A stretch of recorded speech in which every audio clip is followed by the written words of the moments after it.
अंधा अंधे को मार्ग नहीं दिखा सकता। ऐसा करने पर दोनों ही गड्ढे में गिरेंगे। अपने भाई की आंख के तिनके को क्यों देखते हो जबकि अपनी ही आंख का लट्ठा नहीं देख पाते?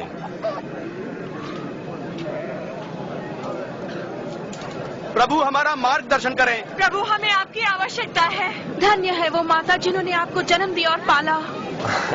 पर वे कितने धन्य हैं जो परमेश्वर का वचन सुनते और मानते हैं। मैं इस व्यक्ति को जानना चाहूंगा। तुम्हारा क्या ख्याल है, वे मसीह हैं?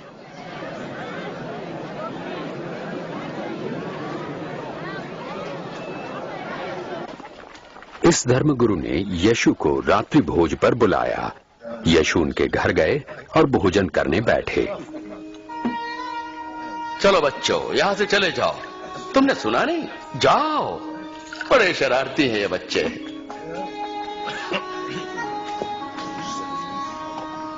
ये यहाँ क्या कर रही है मुझे नहीं पता।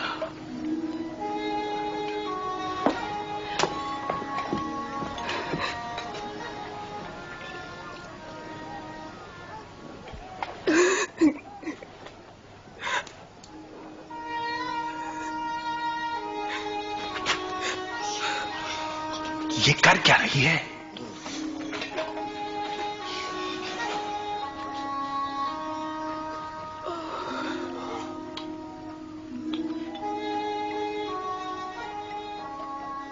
यदि ये मनुष्य सचमुच कोई भविष्यवक्ता होता तो जान लेता कि ये स्त्री कैसी है जो उसे छू रही है।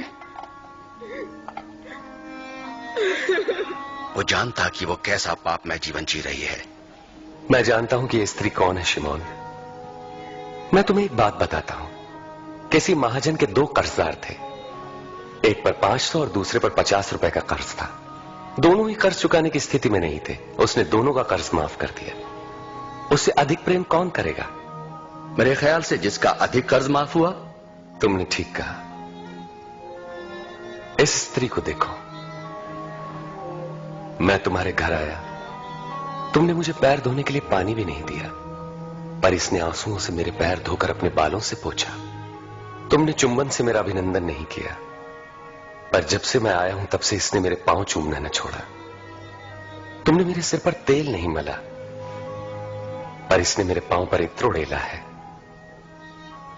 मैं तुमसे कहता हूं कि इस स्त्री का अत्यधिक प्रेम सिद्ध करता है कि इसके पाप जो बहुत थे क्षमा हुए, पर जिसे थोड़ी क्षमा मिली वो थोड़ा ही प्रेम करेगा।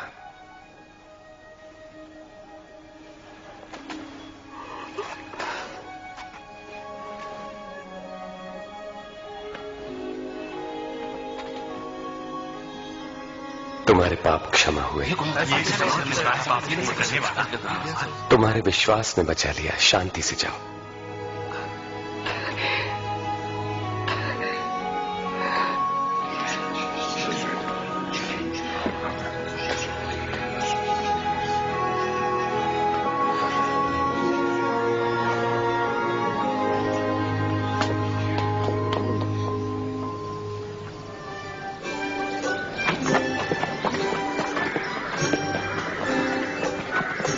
प्रभु यीशु जगह जगह परमेश्वर के राज्य का शुभ संदेश देने लगे। उनके साथ थे 12 शिष्य और दुष्ट आत्माओं से मुक्त की गई कुछ स्त्रियां। मरियम जो मगदलीनी कहलाती थी, योहन्ना जिसका पति खोजा हेरोदेस के दरबार में भंडारी था, और सुसन्ना।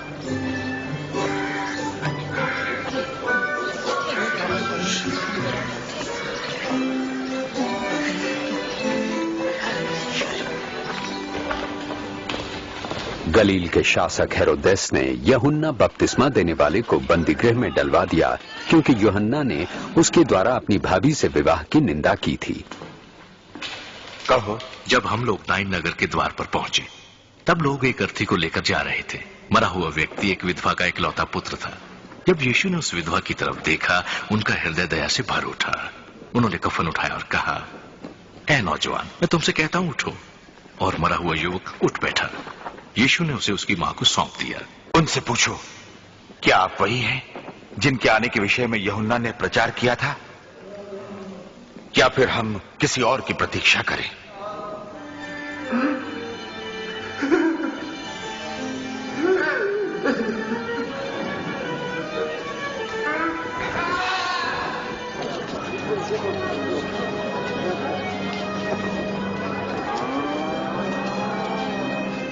गुरुजी,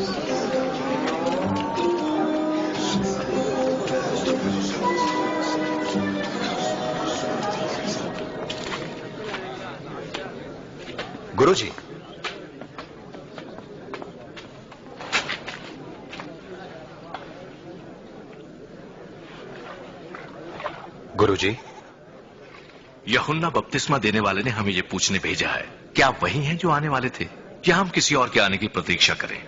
जो कुछ तुमने देखा और सुना जाकर यूहन्ना से कहो। अंधे देख सकते हैं, लंगड़े चल सकते हैं। धन्य है वे लोग जो मुझ पर संदेह नहीं करते।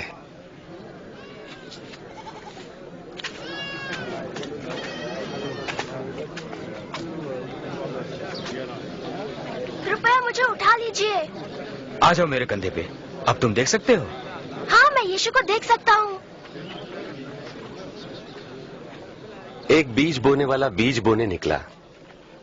बोते हुए कुछ बीज मार्ग के किनारे गिरे और रौंद डाले गए और पक्षियों ने उन्हें चुग लिया। और कुछ पथरीली भूमि पर गिरे। जब वो उगे तो पानी न मिलने के कारण वे सब मुरझा गए। और कुछ झाड़ियों के बीच में गिरे। झाड़ियों ने साथ साथ बढ़कर उन्हें दबा दिया। परंतु कुछ बीज अच्छी भूमि पर गिरे और सभी पौधों ने उगकर फल दिया, प्रत्येक ने 100 गुना। गुरुजी, जब भीड़ जमा होती है तो उदाहरणों में क्यों बातें करते हैं? परमेश्वर के राज्य के रहस्यों का ज्ञान तुम्हें दिया गया है, परंतु औरों को उदाहरणों में सुनाया जाता है, क्योंकि वो देखते हुए भी नहीं देख पाते और सुनते हुए भी नहीं समझते।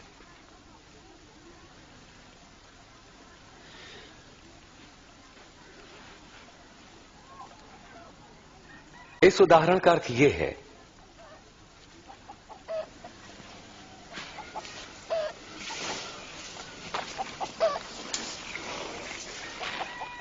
बीज परमेश्वर का वचन है। मार्ग के किनारे गिरे बीज उन्हें दर्शाते हैं जो वचन सुनते हैं, पर शैतान आकर उनके मन में से वचन चुरा लेता है ताकि वे विश्वास करके कहीं मुक्ति न पालें। पथरीली भूमि पर गिरे बीज उन्हें दर्शाते हैं जो वचन सुनकर आनंद से ग्रहण करते हैं, पर जड़ नहीं पकड़ पाते। वो कुछ देर तक विश्वास करते हैं और परीक्षा की घड़ी आने पर टिक नहीं पाते। झाड़ियों में गिरे बीज उन्हें दर्शाते हैं जो वचन सुनते हैं, परंतु जीवन की चिंताओं, धन, मोह व भोग विलास में फंसने से उनके फल कभी नहीं पकते। वे बीज जो अच्छी भूमि पर गिरे उन लोगों के प्रतीक हैं जो वचन सुनकर उसे भले और आज्ञाकारी मन से ग्रहण करते हैं और फलवंत होने तक उन्हें संभाले रखते हैं।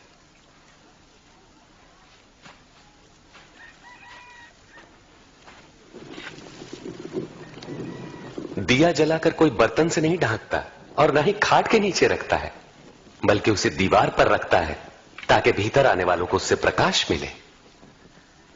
जो कुछ छिपा है वो बाहर लाया जाएगा और जो ढका है उसे ढूंढकर प्रकाश में लाया जाएगा। इसलिए सचेत रहो कि तुम कैसे सुनते हो, क्योंकि जिसके पास है उसे और दिया जाएगा और जिसके पास नहीं है उससे वो भी ले लिया जाएगा जो उसके पास है। गुरुजी, आपकी माता और भाई वहां बाहर खड़े हैं, आपसे मिलना चाहते हैं। मेरी मां और मेरे भाई वे हैं जो परमेश्वर का वचन सुनते और मानते हैं।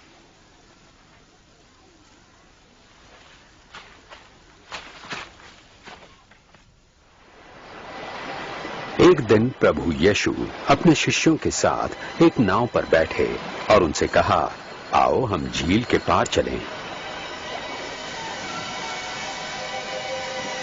नाव चल रही थी और यीशु सो गए।